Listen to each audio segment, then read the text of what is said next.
On The Conversation, two women discuss their hard-fought journeys to sobriety.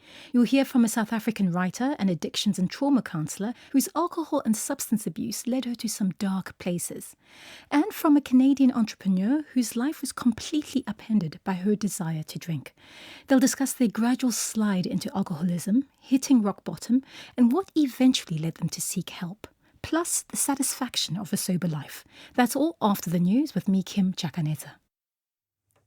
BBC News with Fiona MacDonald. A second day of public hearings by the US Congressional Committee investigating the attack last year on the Capitol building has heard that Donald Trump was detached from reality. His former Attorney General William Barr said that as the results of the last presidential election came in, Mr Trump showed more interest in what he called crazy stuff than facts. Mr Trump has dismissed the congressional investigation as a witch hunt. Global stock markets have fallen heavily amid growing concerns that the rising cost of living will be more difficult to control than anticipated.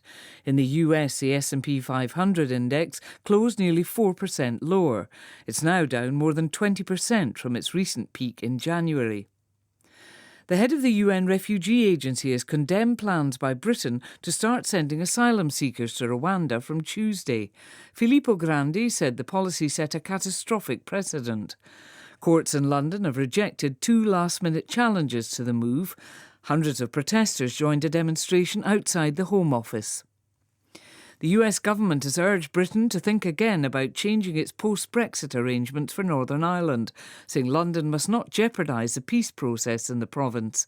The EU says it's considering legal action against the UK after Britain published proposals to reduce checks on goods being transported from Britain across the Irish Sea.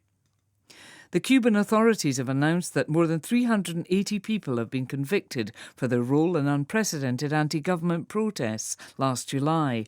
During 2 days, thousands of demonstrators took to the streets in dozens of cities to complain against food shortages and to call for freedom of speech.